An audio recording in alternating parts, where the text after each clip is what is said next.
शिवसेना प्रमुख बाळासाहेब ठाकरे एक झंझावात होता.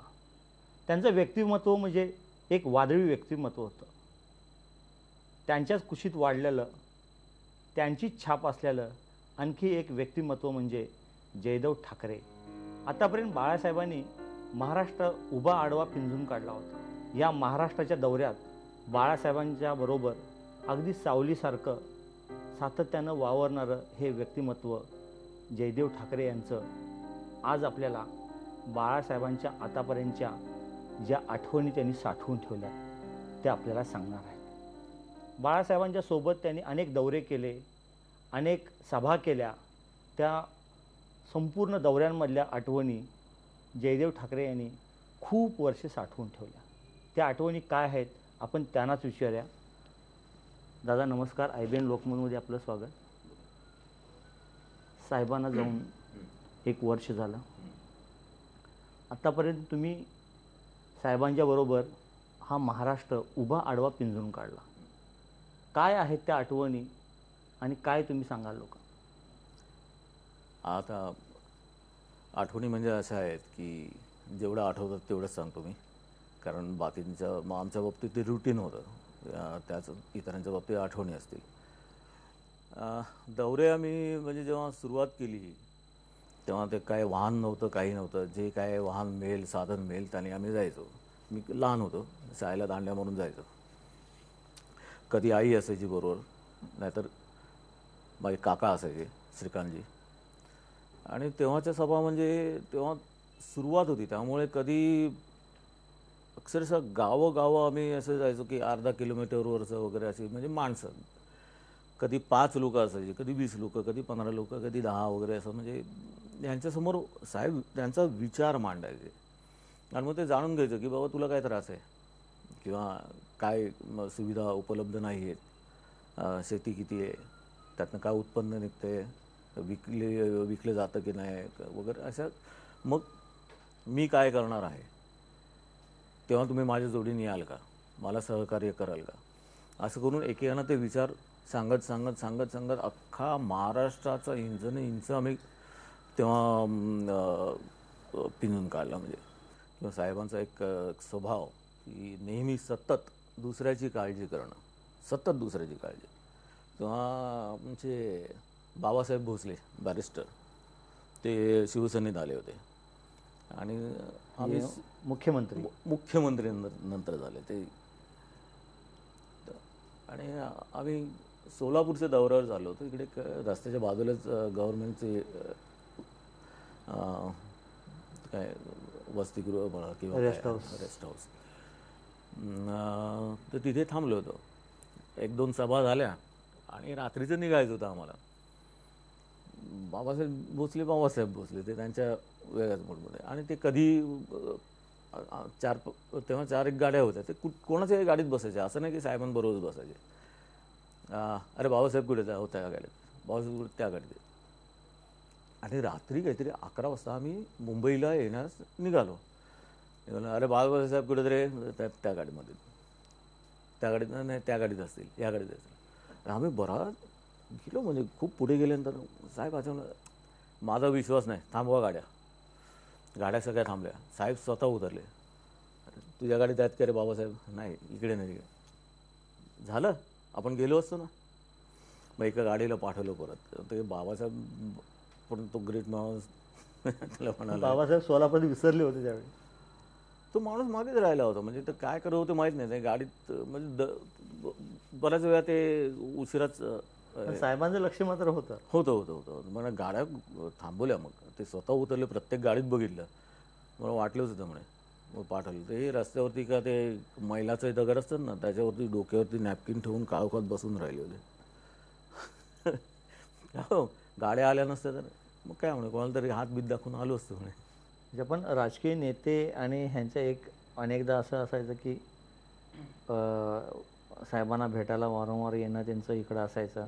पण काही जण फोनवरती बोलायचे, त्यावेळी त्यांचं ते जे बोलणं असायचं ते फोनवरती म्हणजे आता काही काही गोष्टी असं सांगतो तुम्हाला. असं बराच वेळ व्हायचं की तेव्हा बाकी ही कोणी नव्हते, 2 जण साहेबांबरोबर सतत मीच होतो, एक सहकारी म्हणा, मित्र म्हणा, आणि मुलगा म्हणजे म्हणा. उद्धव ठाकरे आणि राज ठाकरे नाही, ते नव्हते बरोबर, कारण लहान होते ते. पण दौरे तुम्हीच केले हां, की दौरे मीच केले. तर बराच वेळ असं झालं आहे की मी त्या व्यक्तींची नावं घेत नाही, मोठे मोठे मंत्री लोक आहेत, की फोन आला की साहेब सांगायचे, अरे जरा फोन गेले की मी फोन घ्यायचो. नमस्कार, हां, तर तो मी बोलायचा, हां बाळासाहेब काय म्हणते का ते असं, अहो नमस्कार, मी जयदेव बोलतोय, बाळासाहेब नाही, एक मिनिट. मग साहेब जर कोण, मग मी सांगायचं अमुक अमुक. मग साहेब फोन घ्यायचं, मग साहेब बोलायचे, हां हॅलो बोला, अरे जयदेव दे ना रे साहेबांना फोन. मग साहेबांना, मी बाळ ठाकरे बोलतोय. तो किती वेळा असेल, नाही रे नाही, दे फोन देते ना. पण ते नेते तुम्हाला पण ओळखायचे, तुमचा आवाज ओळखायचे, तरी सुद्धा त्यांना हे असं कसं व्हायचं? काय मला तरी कळत नाही की आमच्या आवाजामध्ये साम्य किती आणि काय आहे. सगळेजण म्हणतात आवाज सारखा आहे, पण हे नेहमी घडायचं. पण दोघांच्या आवाजाचं सारखेपणा किंवा हे जे आहे ह्याचा कधी अजून काय प्रसंग आहे का असं? नाही, प्रसंग म्हणजे पूर्वी एकदा दोनदा असं घडलेलं आहे की आता कुठे काय झाले भानगडी, की आपली मुलं पकडली जायची. पकडली गेल्यानंतर तिथला कोणतरी म्होरक्या त्यांच्यामधला, थांब साहेबांना फोन लावतो म्हणून घरी फोन लावायचा. तो फोन नेमका मी किंवा कोण तेव्हा साहेबांचे सेक्रेटरी असायचे त्यांच्यापैकी, तर मी उचलला. जय महाराष्ट्र साहेब, मी अमुक अमुक पोलीस स्टेशनमधनं बोलतोय, अमुक अमुक मुलं पकडले, तर या साहेबांशी बोला. तेव्हा मला कळायचं की अरे बापरे, आणि काहीतरी गोंधळ केलाय. मग तो हां, तो तिकडे म्हणतो अगदी जय महाराष्ट्र. मग अरे काय लावलंय बाबा? मग मी माझं नाव नॉर्मल आहे, काय लावलंय? नाही साहेब काय नाही. अरे कशाला अडकवतो मुलांना, सोडून द्या ना ताबडतोब. हां, आत्ता सोडतो की लगेच सोडून द्यायचे. हे सर्व जे मी घडत असताना किंवा असे तुम्ही हे एवढे शिवसेना वाढत असताना मुलगा म्हणून आणि एकीकडं शिवसैनिक म्हणून अशी तुम्हाला दरी कधी अशी वाटली का? दोघांमधलं तफावत जाणवायची का? ॲक्च्युली तसं पाहायला गेलं ना, तर शिवसैनिक म्हणून मी त्यांच्याबरोबर कधी वावरतच नव्हतो. म्हणजे मी जेवढं माझं आयुष्य त्यांच्याबरोबर घालवलं सुरुवातीपासनं, म्हणजे अगदी मी सुरुवातीचा काळ म्हणतोय, की मी त्यांना काय हवंय नको हेच बघत होतो मी.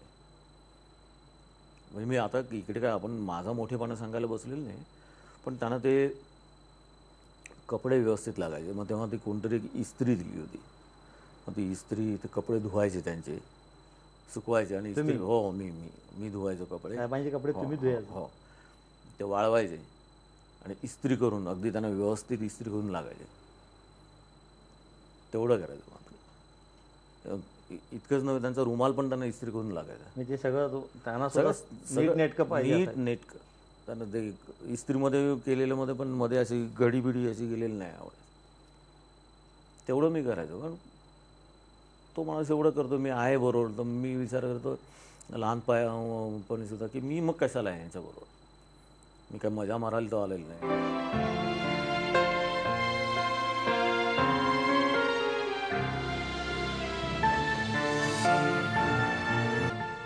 पण एवढे वर्ष तुम्ही त्यांच्याबरोबर फिरला, महाराष्ट्रातले दौरे केले, शिवसैनिक म्हणून तुम्ही पण हे केलं. पण आता तुम्हाला शिवसैनिक म्हणून किंवा शिवसेनेच्या एकूण कार्यात जावंसं स्वतःला असं वाटत नाही? नाही, मला पहिल्यापासून तर राजकारणात रस नव्हता. मला शिवसेनेत जावंसं कधी वाटलं नाही. मला सुरुवातीच्या काळात साहेबांनी मला एवढं पण सांगितलं होतं, ही खरी गोष्ट आहे, तुम्ही पाहिजे असेल तर बाकीच्यांना विचारू शकता, नेते लोकांना. तेव्हा बाकी सगळे लहान होते, पण मला विचारलं की बाबा माझ्यानंतर तू बघणार नाही, कारण तू सगळं बघितलेलं आहेस.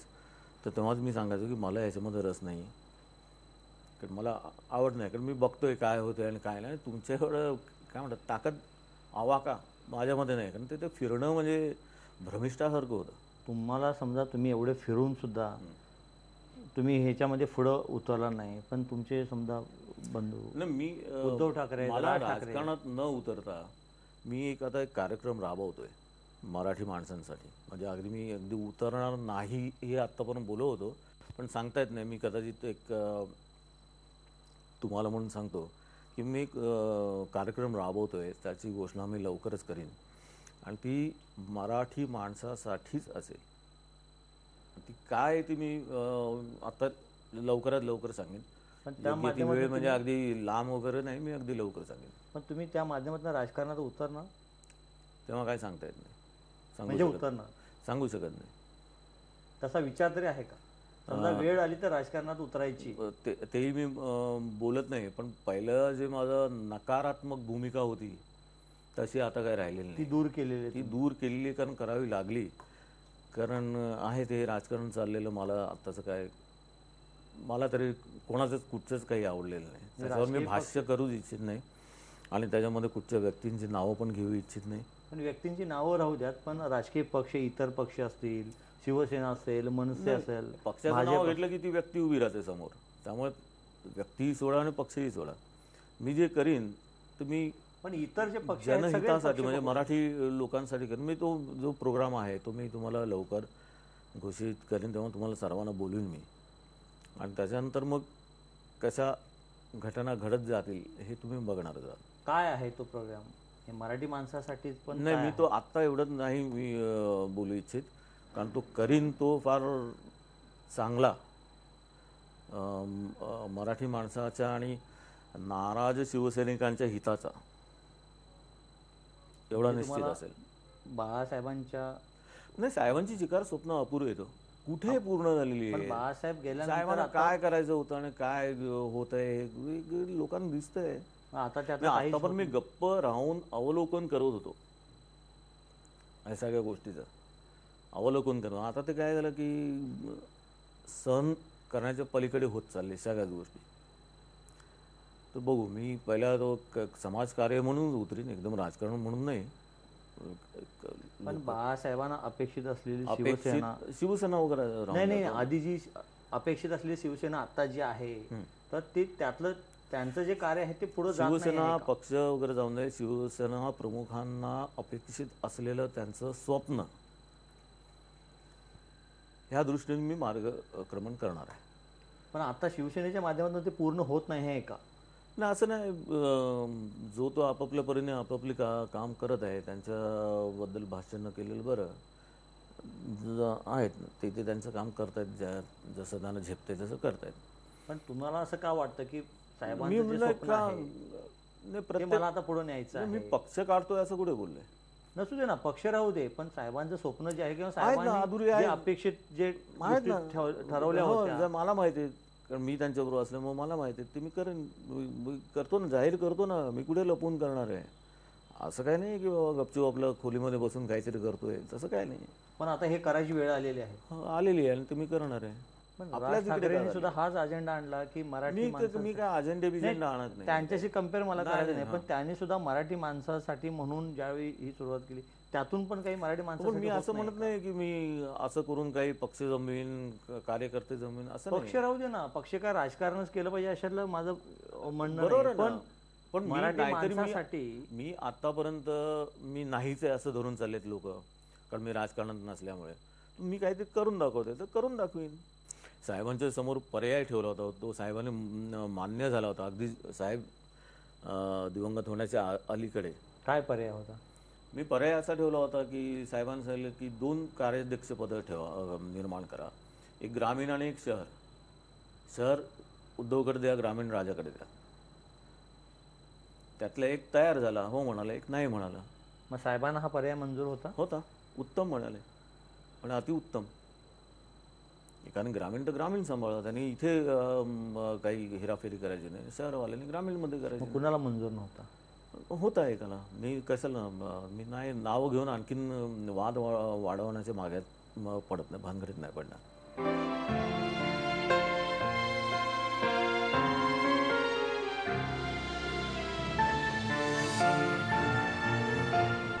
बाळासाहेबांचं स्मारक हा विषय वादाचा झाला. मुंबई सारख्या ठिकाणी बाळासाहेबांनी मुंबईसाठी ज्या गोष्टी केल्या आता, पण तिथंच बाळासाहेबांचं स्मारक होणं, ते मी एवढं अवघड होऊन बसलं. त्याबद्दल तुम्हाला काय? स्मारक वगैरे ठीक आहे, तुमच्या मनामध्ये प्रेम आहे ते काय. आता एका ठिकाणी म्हणजे मी हा वाद नाही, माझा कोणाला विरोध नाही किंवा मी कोणाच्या विरोधात बोलत नाही. मी स्मारक बांधण्यावर वेगळी जागा आहे. ते जर ते पटांगण असेल तर पटांगणाला पटांगणच राहून द्या.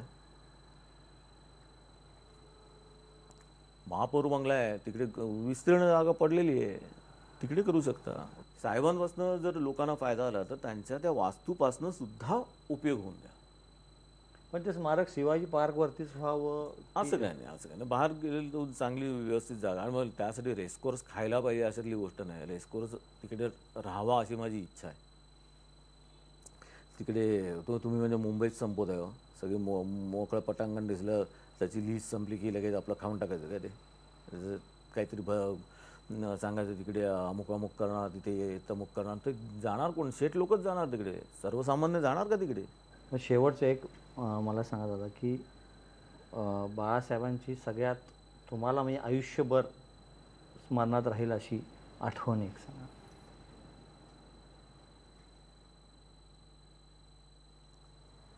अशा म्हणजे आठवणी म्हणजे त्यांचे, म्हणजे त्यांना जेव्हा न पाहवलं गेलं, दोनच प्रसंग. एकदा आजोबा गेले तेव्हा त्यांना अगदी बघवत नव्हतं, आणि दुसऱ्या आईच्या वेळी, माच्या वेळी.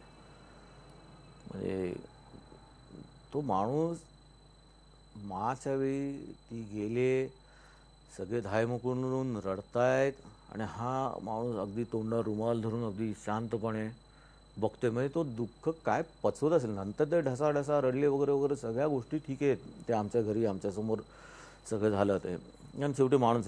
पण तो इतरांच्या समोर त्यांनी त्यांचा तोल ढासळून दिला नाही कधी. गंमत सांगतो की लोक म्हणतात की बाबा त्यांच्याकडे खूप पैसे असतील वगैरे, भरपूर पैसे वगैरे वगैरे, ते नेहमी ऐकायचे, ते पण ऐकायचे, ते पण कंटाळायचे त्या गोष्टीला. त्याने मला एकदा बोलवलं, बसले होते दुपारचे 12-12:30 वाजता, त्यांची आवडती बियर घेत. त्यांच्या बाजूला मोडा असायचा माझा चौकनी, त्याला पाठबीट काय. मला म्हणाल बस. बसलो मी. म्हटलं काय सांगतात, मला काहीच माहीत नाही. शांतपणे हातात चिरूट होता, सिप घेतला शांतपणे असं. मला म्हण तुझ्या जीवनात, चांगले जीवनाची तुझी व्याख्या काय, म्हणजे चांगलं जीवन, चांगलं राहणीमानाची व्याख्या काय आहे? म्हटलं मी तेव्हा कॉलेजमध्ये. म्हटलं काय, चांगली गाडी असावी, आणि चांगले कपडे असावेत, आणि तो फक्त आणि शांतपणे, आणि म्हटलं चांगलं घर असावं, आणि मी एक एक सांगतो, आणि ते फक्त आणि करत होते. म्हटलं नाही एवढंच, जा. मी पण विचार केला की एवढं विचारून मला जा सांगतायत. मी विसरून गेलो. काही दिवसांनी काय आलं, जयदेवला बोलव रे. मी आलो. बस समोर 10-12 माणसं होती, त्यांची चर्चा चालू होते. बोलता बोलता साहेब सहज म्हणाले, काय माझ्या गाडीने एवढा त्रास दिलाय, ती ॲम्बेसेडर गाडी बंद काय पडते, काय करावं कळत नाही. त्यातलं प्रत्येक साहेब माझी बाहेर मर्सिडीज उभी, आणि ही घ्या चावी घ्या, ही आत्तापासून तुमची. साहेब उंद्या माझी नवीन उंद्या गाडी, मी मला होंडा आणून देतो. सगळे उंद्या परवा आत्ता विचार करायला लागले, सगळे ब्रँड न्यू गाडी, अशी गाडी. मला फक्त असे ते म्हणाले, काय रे मला गाडी घेण्यासाठी पैशाची आवश्यकता आहे? म्हटलं नाही. मग नंतर मला म्हणाले की माझ्या शिवसैनिकाला समजा मी सांगितलं की घरातनं येताना एक दाणा घेऊन ये फक्त, जो हाताला लागेल त्या धान्याचा, किती आपली गोदामं भरतील. म्हटलं लोक काय बोलतात, माझ्याकडे एवढे पैसे आहेत, मला कशाला हवेत पैसे? हे खरी गोष्ट आहे, अगदी सत्य गोष्ट आहे. कशाला हवेत पैसे? दादा खरंच म्हणजे साहेबांनी आतापर्यंत ज्या गोष्टी, म्हणजे साहेबांच्या बद्दलच्या ज्या गोष्टी कधी लोकांना ऐकायला मिळाल्या होत्या, ह्या तुमच्याकडून आल्या. तेच शिवसैनिक जसे त्यांच्यावरती प्रेम करायचे, किंवा त्यांचा चाहता वर्ग जो होता तो हजारोचा होता. त्यांच्या आठवणी ह्या न संपणार आहेत. धन्यवाद. IBN लोकमत बरोबर तुम्ही संवाद साधल्याबद्दल. जय महाराष्ट्र.